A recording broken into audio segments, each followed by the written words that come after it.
Selamat pagi Bapak Ibu Saudara yang dikasihi oleh Tuhan. Mari kita siapkan hati kita untuk masuk ke dalam hadirat Tuhan.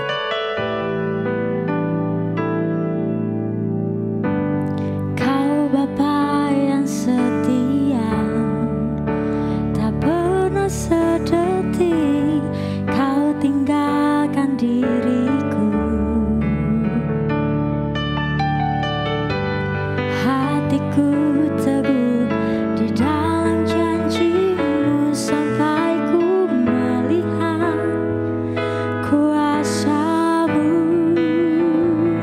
karya-Mu sempurna, ajaib dan mulia, penyertaan-Mu, buktikan kasih-Mu kepadaku, ku agungkan Engkau, Yesus termulia, kasih-Mu terindah selamanya.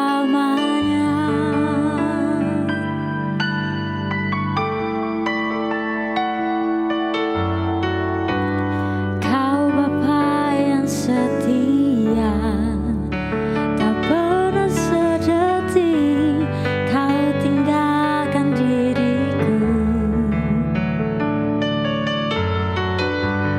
Hatiku teguh di dalam janji-Mu sampai ku melihat kuasa-Mu, karya-Mu sempurna, ajaib dan mulia, penyertaan-Mu, buktikan kasih-Mu kepadaku, ku agungkan Engkau, Yesus termulia, kasih-Mu terindah selamanya. Karya-Mu sempurna, ajaib dan mulia, penyertaan-Mu, buktikan kasih-Mu kepadaku, ku agungkan Engkau, Yesus termulia, kasih-Mu terindah, kasih-Mu terindah selamanya.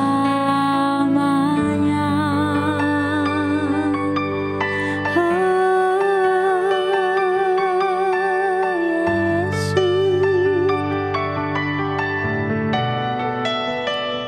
terima kasih Tuhan, kami mau bersyukur menyembah-Mu pagi hari ini. Haleluya, kasih-Mu terindah, ya Yesus.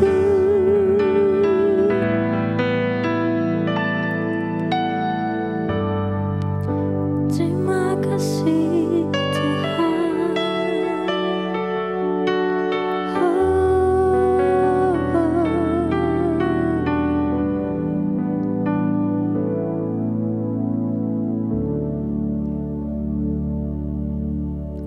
Segala puji syukur hanya bagi nama-Mu Tuhan. Terima kasih Tuhan, pada pagi hari ini ya Tuhan, kami rindu untuk menerima Roh Kudus-Mu dalam kehidupan pribadi setiap pribadi kami ya Bapa. Kiranya ya Tuhan, firman-Mu pada pagi hari ini boleh menjadikan rema dalam kehidupan kami. Tuhan berkati hamba-Mu yang akan membawakan firman-Mu, biarlah setiap perkataan dan ucapan yang terucap itu boleh berasal daripada Engkau. Terima kasih ya Yesus, hanya di dalam nama-Mu kami sudah berdoa dan ucap syukur. Haleluya, amin. Shalom, selamat pagi Bapak Ibu dan saudara-saudara yang dikasihi Tuhan. Saya percaya pagi hari ini adalah hari yang luar biasa, di mana kita sudah menerima kasih Tuhan dengan udara yang segar. Mari sebelum segala sesuatu kita kerjakan, kita akan bersama-sama merenungkan firman Tuhan, di mana hari ini atau bulan ini kita mendapatkan sebuah tema hidup yang memuliakan Tuhan. Bapak, Ibu, dan saudara-saudara yang dikasihi Tuhan, bagaimana ketika Tuhan menciptakan manusia atau menciptakan dunia ini adalah pasti sudah memiliki tujuan. Atau dengan kata lain, ketika Tuhan menciptakan kita berada di dunia ini juga punya tujuan yang luar biasa. Oleh karena itu kita pasti harus mengenal apa yang menjadi kehendak Tuhan, apa yang menjadi maunya Tuhan di dalam hidup kita, di dalam kehidupan keseharian kita. Bapak Ibu, di dalam Efesus 2 ayat yang ke-10 dikatakan, karena kita ini buatan Allah, diciptakan dalam Kristus Yesus untuk melakukan pekerjaan baik yang dipersiapkan Allah sebelumnya. Ia mau supaya kita hidup di dalamnya. Nah, ini mendasari hari ini bagaimana kita hidup untuk memuliakan Tuhan. Karena kita ini diciptakan oleh Allah untuk melakukan pekerjaan baik. Dan tentu dipersiapkan di dalam kehidupan kita untuk memuliakan Tuhan. Bapak, Ibu, dan saudara-saudara yang dikasihi Tuhan, bagaimana di dalam kehidupan kita sebagai anak-anak yang sudah menerima kasih Allah untuk senantiasa hidup memuliakan Tuhan. Kita akan belajar kali ini di dalam 1 Korintus 10 ayat 31. Jika engkau makan atau jika engkau minum atau jika engkau melakukan sesuatu yang lain, lakukanlah semuanya itu untuk kemuliaan Tuhan. Mari kita memuliakan Tuhan melalui setiap perbuatan dan setiap pekerjaan kita. Karena tujuan Allah ketika menciptakan manusia ini adalah agar manusia memuliakan Allah Sang Pencipta. Itulah tujuan utama dari penciptaan kita di dunia ini. Sehingga apapun yang menjadi profesi kita, pekerjaan kita di dalam kehidupan sehari-hari ini, kita harus berfokus di dalam kemuliaan nama Tuhan. Kalau Nats hari ini itu ada beberapa hal yang harus kita perhatikan untuk kita pahami bagaimana hidup ini harus memuliakan Tuhan. Yang pertama adalah ketika kita makan harus memuliakan Tuhan. Bapak, Ibu, dan saudara-saudara yang dikasihi Tuhan, banyak orang yang makan bukan untuk memuliakan Tuhan, tetapi untuk memuaskan hawa nafsu, karena dia tidak memiliki arti yang sesungguhnya bagaimana makan itu membuat tubuh ini untuk memuliakan Tuhan, tetapi hanya sekedar memuaskan hawa nafsu. Apa yang seharusnya dia makan dilakukan dengan hawa nafsunya sendiri, sehingga tidak ada yang namanya rasa bersyukur, rasa menerima kasih Allah yang sudah diberikan di dalam hidupnya. Maka sekali lagi, mari ketika kita makan, artinya makan makanan rohani pun, kita juga harus mengucap syukur supaya nafsu kita ini terkendali, emosi kita ini terkendali, sehingga di dalam makanan yang kita terima itu, makanan rohani ini menyegarkan jiwa kita, menyegarkan hati kita, sehingga kita bertindak menjadikan badan kita itu sehat, dan akhirnya kita memuliakan Tuhan. Dan di dalam kalimat yang berikutnya, ketika kita minum harus memuliakan Tuhan. Ketika kita minum apapun dilakukan dengan tujuan memuliakan Tuhan. Itulah sebabnya maka kita harus menjaga bagaimana diri kita supaya tidak menjadi pemabuk. Yang namanya pemabuk itu adalah orang yang haus, orang yang tidak mengenal batasan-batasan, sehingga ketika mabuk itu tentu tidak dapat mengendalikan dirinya di dalam kondisi yang baik atau di dalam keadaan yang cukup emosi terkendali, sehingga seorang pemabuk dapat mendatangkan hal-hal yang tidak baik. Maka dari itu kita jaga ketika kita ini bisa dikatakan kita tidak boleh menjadi pemabuk.